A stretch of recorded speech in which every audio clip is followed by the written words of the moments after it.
За нэг сонирхолтой юм ярья та бүхэндээ. Юу юм гэхээр Монгол одоо популистуудаас сүрсэн Аргентин ярианд юу явагдаад эхэллээ л дээ.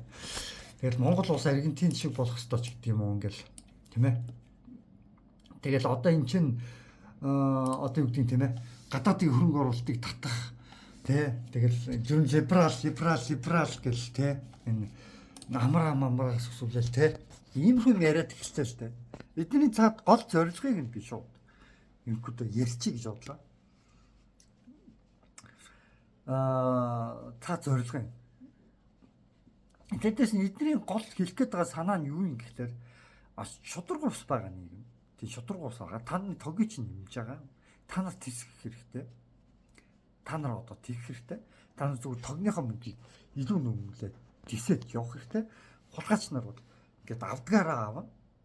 Одоо яа гэх вэ? Хогч нь тэ та нар зүгээр тисэд тогныхоо мөнгийг нэмүүлээд тэгээд гадаадын хөрөнгө оруулалт гэсэн нэрийн цааталд магадгүй хятадын тийм ээ тэр өндөр хүүтэй одоо богино хугацаанд төлөх маш том зээл төсөл хөтөлбөрүүдийг аваа гэдэг нэг юм хөө юм явагдаад байгаа юм шиг санагдаад байгаа байхгүй надаа.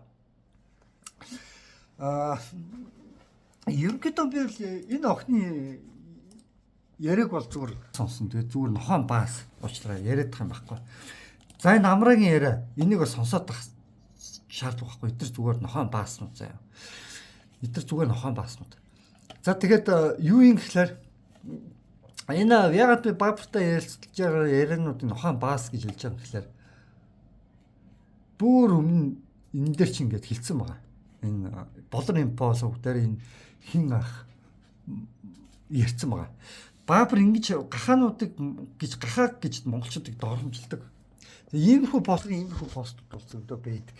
Ингээд монголчуудыг доромжилж байгаа. Тэгээд эднэртэй инээлтэд ярилцаад түүх гуйлаад явж байгаа хүмүүс л байна гэж би одоо хардж байгаа. Тиймээс би өөртөөсөө сонсдгоо. Яриа. Крэс намраа либерал гэдэг юм уу? Комедианууд бүгдээрээ л амарч либерал их дэмжижсэн комедианууд. Либерал ярьж байгаа юм шүү дээ. Либералуудын гол зорилго юу гэдгийг хүний эрхчлөө. Тэгтэл энд амарчин эрхчлөөг нь хааж богдуулах юм нэрээс өсөж байгаа. Гэсэн дээр шаардлага өгвөл тал дээр шийдлийн талаар бас ярилцж ирсэн. Тэгээд хамгийн түрүүнд одоо энэ манай ганц хөлтөнгийн уриалга зөв шүү дээ. Онц байдал одоо зарлах хэрэгтэй байгаа. Энд чинь их хурлын дарга ерөнхий сайднаас ч гэсэн дээр шаардлага. За нэг том бол либерал гэдэг хүмүүс чинь өөрснөө уг нь эрхчлэг хүндлэх хэрэгтэй юм. Гэтэл онцгой л зарлал гэж зогсож байна. Энэ өөрснийх нь зүгээр эрх ашигла үйлдэл зүгээр либерал гэж солиорж байгаад ч хамаахгүй зүгээр популистийн цаана үн нэмэх. Энийг хүлээн зөвшөөр гэж ярьж байгаа. Нэг иймэрхүү л асуудлууд яриад байгаа. Цэнгүүн бас тийм ээ либерал гэж байгаа л одоо юу гэдгийг те реформ либерал бид нар одоо эрчим хүчний шинжилэл хийм ярьж байгаа л үн нэмсэн шүү дээ. Цахилгааны үнийг нэмсэн. Тэгээ үнийг л хүлээн зөвшөөрөөл гэж цаад утгаар яваад байгаа байхгүй. Тэгээ Монголд яг одоо юу байгаад байгаа юм гэхээр либерал популист биш. Популистууд одоо популистууд манай Монголд ердөөсөө байхгүй. Манай Монголд бол ердөөсөө байхгүй. Популистууд сайхан амлалт өгдөг. Ард түмэндээ сайхан ээлтэй гоё амлалтуудыг өгдөг. Манай Монгол популистууд байхгүй. Манай Монголын улс төр популистуудаас долоондор байгаа. Тэр нь юу юм гэхээр дарангуйл руу шилжиж байгаа. Дарангуйл. Онц байдал зарлах. Утаа тэгвэл яах вэ? Иргэдэд дарамтлаа шүү. Тогны ч мөнгийг нэмж иргэдэд дарамтлаа шүү.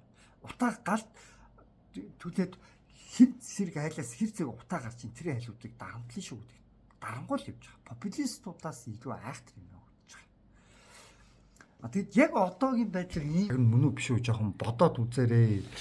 Жоохон бодоод үзээрэй гэж би өөртөө хэлмээр байна. Од мөндрийг. Тэгээд дээрэс нь яг онц мөндрийг би бол юу гэж хэлэхгүй шүү дээ. Тэг яг гайгүй гэж хэлж байгаа. Гайгүй ерөнхийдөө Монголд бас хэрэгцээ юм явуулж байгаа. Гэхдээ бас иймэрхүү юм явуулаад байвал за бусад тийм ээ яг энэ сошиал өөрснөгөө сэхэтэн гэж нэрлэж байгаа сэхэтэн гэж попур энэ нэг LGBT хүмүүсийг рекламадаад байгаа юм шиг ер нь яриад байна гэдэг чинь бамбай яриад байна гэдэг чинь бамбай рекламадаад байгаа гэсэн үг. шулууханд ажиллаад тэгээд дээрэс нь тийм ээ нэг одоо нэг энэ нэг будрагчаа л ус сэтгүүлч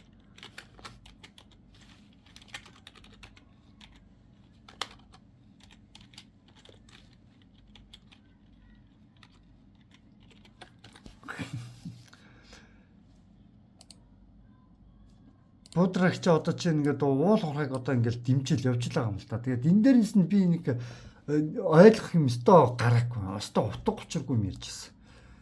Хортоо гэдэг нь ноцогдсон гэнэ. Тэгээд тэр бичгийг нь бариад ард түмэнд босоо хөх Монголын хүн явсанд бариад явж исэн гэнэ. Тэгээд тэрнээс нь ард иргэд айгаад тэгээд шантаажлуулсан ч гэнэ. Юу ч яриад байгаа. Үний юм уу? Үний юм ярихлаар одоо тэгээд шантаажлсан болчихсон. Үгүй дээ шантаажлсан. Гэхдээ уран хортоо гэдэг ааш үнгээр нотлоод байгаа юм. Учир нь ойлгохгүй нэг гачин ярьсан лээ. Тэгээд ерөнхийдөө нэг сүүлийн үед энэ гарч байгаа хүмүүс юм нэг утга учир нь ойлгохдохоор юм яд хийдэг болоосоо гэж би удаа жоохон бодож байгаа юм. Учир нь утгагүй нэг солиотой юм яриад идэх болчихжээ. Манайхан энэ улс төрчид тэгээд либерал нэрийн цааталд ерөнхийдөө миний харж байгаагаар нэг хятадын бодлого дэмжигчд байгаад байгаа юм шүү гэж би зүгээр бодод байгаа байхгүй. Одоо чи Монголын түүхийг зөндөө хуульж доромжилж байгаа. Монголчуудыг гахаа гэж доромжилж байгаа үнтэй ингээ нэгэд баясаад гэж яриа зогсож байгаа. Тэр цааталтаа магадгүй бас хятадуудыг талыг дэмжиж байгаа юм шүү гэж би бас гахаад байгаа байхгүй. Тэгээд ер нь яг Монголын төлөв баримтлсан сошиал инфлюенсер Монголд хэрэг байгаа. Би бүр гайхаад байгаа юм. Монголын төлөв баримтлсан сошиал инфлюенсер ер жигэн либерал үзэл ярьж байгаа хүн байна уу? Энэ тод либерал ардчлал нэрийн тэр цааталд дандаа урагч нар өөрсдөө эрх ашиг хасан хүмүүс юм яриад яваад байгаа юм. Бусдыг жинхэнэ попорж байгаа хүмүүс чил жинхэнэ ингэж тийм ээ. Өнөөдөр нэг либерал үзэл ярьжсэн бол маргааш нь либералынхаа бүр эсрэг юм ярьчихсан. Тэгээ онц байдал зарлал гэдэг ингээ яриа явчихдаг байхгүй. Ер нь бол жинхэнэ попорчдол тийм яриа явж байгаа штэ. Тэгээ би одоо нэг энэ бичлэн дээр би бас нэг хэд хэдэн одоо pop тухайд бас л pop рчдэг би бас хэлжсэн.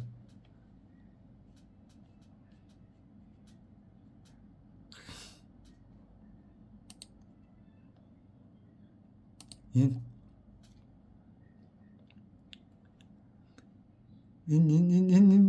бичлэгт би бас нэг хэд хэдэн энэ pop рчдэг би бас тухай ингэж ичлээд ингэ яриа явж байгаа штэ энэ дэр. Энэ нэг pop рч байна. Энэ хоёр попрч байна. Энэ хоёр попрч байна. Энэ хоёрд яг бүтэн ажиллах үеэр хоёудаа юу ажилласан шүү дээ. Путиныг дургуутсаж маш өндөр хандлтаа тийм бичлэг YouTube дээр цацсан шүү дээ. Монголчуудыг Оросуудын гараар одоо монголчуудыг түрхэж алуулах санаатай. Би тийм бичлэг үйлчээ гэж би бодсон. Энэ хэрэг. Тэгээд нөө аргахантаа нэгдээд тэгээд ерөнхийдөө мегад би өрдөөсөө ийм яриад байгаа шүү дээ. Либерал яриад байгаа либерал үзэлдээ та нар үнч байж байгаа. Тийм үү? Ард ирдийнхээ эрхчлөөг нь яач сайныг нь авчихаа. Мууг нь аваад коммунистнаас хамгийн муу дарангуул өнөдөр дэмжээд онц байдалд сарлахыг дэмжээд тэгээд хөрөнгө оруулалт гаднаас авах гэхээр хамгийн муу дэмжин. Хөрөнгө оруулалт авах нь зөв. Тийм зөв. Гэхдээ би ганц юм хэлээд байгаа. Хятадаас өндөр хэмжээний одоо хүүтэй маш том мега гэдэг чинь маш том төсөл гэж байгаа шүү дээ. Тийм төслүүдийг маш том зээл аваад маш хурдан хугацаанд төлөх зээл аваад битгий улсад дампуур болчих гэдэг. Энийгээ болиол гэдэг би ийм шаардлагыг би тавьж байгаа шүү дээ ердөөсөө. Тэгэхэд ердөөсөө энэ популистууд чинь харин жинхэнэ яг юу ярьж хүмүүсийн тархийг угаад байгаа. Сайхан эднийг ав том төсөл хөтөлбөрүүдийг ав.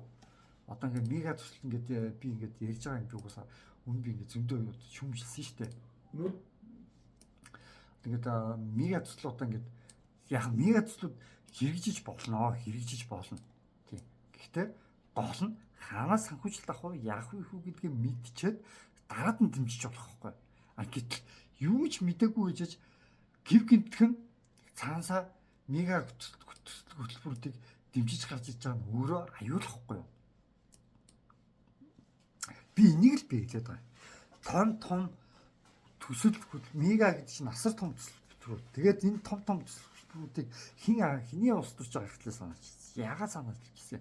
Тэгээ энэ төсөлбөрүүдийг зээл авсан улсууд нь яаж исэн юм? Шри-Ланк шиг дампуурж исэн юм. Тэгэхээр маш болгоомжтой юм төсөл. Хинээс тусламж авах гэдэг бид бодох ёстой. Тэгжиж юм ярих ёстой. Тийм юмнуудыг ярихгүйгээр шууд дэмжих ёстой гэж байгаа чинь өөрөө бас урагчдын нэг байх магадлал өндөртэй байна гэдгийг харуулад батлаад өчөж байгаа хэрэг байхгүй юм гэдэг юм байна. Тэгэхээр ерөнхийдөө би юу гэж хэлэх гээд байгаа гэхээр сүүлийн үед бол популист биш ээ, дарангуй л явж байгаа шүү гэдгийг хэлмээр. Тэгээ өнөөдөр 2024 оны 12 сарын 18-ны 16 цаг 18 минут чинь за тэгээд энэ хүргээд энэ бичлэг өндөрлөө. Ер нь бол шүү дээ Баабрыг дагаж намирж байгаа, либерал гэж ярьж байгаа, скетэн гэж ярьж байгаа. Эдгээр хүмүүс зүгээр нэг гарч ирсэн гэж би бодсон. Зүгээр нэг гарч ирээд ингээд доод болоод гів гэдгүн хус төр яриад ингээд доод болж гарч иж байгаа гэж би бодохгүй байгаа шүү. Эдгээр хүмүүсийг би ус төр ярьж зүгээр гарч иж байгаа гэж би бодохгүй. Эдгээр цаанасаа төлөвлөгөөтэй өөр Монгол улсыг сүрүүлэхийн төлөвлөгөөтэйгээр маш гадны хөрөнгө оруулалтаагаар гадны санхүүжилттайгаар эдгээр хүмүүс ингэж согн гэж амжилттай хөгжиж ингэж явж байгаа бахаа гэж би өөртөө бодож байгаа. Эдгээр надаас муу бичлэгүүтэй, муу яриатай. Энэ скетэн подкастууд гань 73 видеотай. Айгүй муу яриатай. Би энэ юмхтэн яриг би зөв сонсоод ойгоцсон. За ямар ч хэрэгцээгүй, хүнд ч хэрэгцээгүй балаа юм ярьж ин да гэж бодсон. Тэгэд миний ярианууд 71 видеотай. Эднээс илүү юм ярьсан заяа. Илүү чухал юмнууд би ярьж байгаа заяа. Илүү чухал. Гэхдээ 71 видеотай. Юу юм гэхэл санхүүжилтгүй бол эдгээр хизээж саяны энэ скетнүүд тэр скетэн подкастныхан ийм олон хандлтыг авч чадахгүй байхгүй юу да яг үннийг хэлэхэд. Эдгээр зүгээр гарч ирээгүй. Эдгээр ямар нэгэн санхүүжилттэй гэж би хардж байгаа. Тэгэд либерал үзэл суртал ярьдаг хүмүүс өөрсдөө хүний ярих эрх чөлөөг их өндөрөөр үнэлэх ёстой гэж би өөртөө боддог. Өөрснийг нь шүмжилж байгааг бол эдгээр ойлгох ёстой гэж би өөртөө бодож байгаа. Тэгээ би хардах хэрэгтэй. Ер нь бол штэ эцээ эдгээр либерал гэж хагаад өөрснөө дарангуулыг бий болгох гэдэг нь. Өөрснөө хятадуудад одоо юу гэдгийг тийм ээ давуу тал олох гэдэг нь. Өөрсөндөө давуу тал олох ирэх ашигла хийж байна. Жинхэнэ популистууд бол эдгээр өөрснөө гэж би өөртөө бодож байгаа. Жинхэнэ гадны санхүүжилттэй байх хүмүүс, магадaltaй хүмүүс бол эдгээр өөрснөө гэж би хардж байгаа. Санхүүжилтгүй яг хуваараа анхтай юм хийж байгаа хүн бол надаас өөр хүн байна уу гэж би өөртөө эргэлдэж байна. Маш их эргэлдэж байна. Бусдыг популист гэдэг тийм ээ. Тэгэд ард иргэд танаас цахилгааныхаа үнийг нэмүүл. Тэгээ утаатгаа ингээд тисэд бээжээ. Бид нар тогныхын үнийг нэмнэ. Хулгайч нар ингээд бээжээ гэдэг имийг л цаад утгаараа ингээд яриад бээж л байгаа л хүмүүс олж таарад байгаа байхгүй юу? Одоо нэг зүгээр яаж баяжих вэ гэдэг нь эдгээр одоо нэг ч хэрэгцээтэй юм яриаггүй. Яг ямар улсаас нь санхүүжилт авах гэдэг тухай яриаггүй эдгээр энэ дэр. Төслүүдийг ямар улсаас санхүүжүүлэх гэдэг ойлгохтой юм яриаггүй. Үгээр гадаадаас хөрөнгө оруулалт авах ашигтай гэдэг юм ил яриад байгаа байхгүй юу? Яг энэ бол би дэвштэй энэ эмгтээс илүү ажил хийж чадна уу? Яг цагтаар тулаад ажиллах юм бол энд одоо попрод явж байгаа энэ хинээс нь ч илүү би юм хийж чадна Монголдо. Зүгээр эднэлөө орох зай над мөнгө авахгүй ахвалт мөнгө над мөнгө авахгүй. Тийм болохоор би эднэлөө том албан тушаалаар очиж тахгүй. Мөнгө авах бол би хинээс ч илүү би санхүү одоо юу гэдгийг тийм ээ ингээд нөгөө юу юм хийчих штэ. Хийчих. Зүгээр мөнгө авахгүй болохоор л тийм байна. Тэгэд хинбэ гэдгийг сайн бодоод үзээ гэж боддог. Өнөөдөр 2024 оны 12 сар 11-ний 16 цаг 2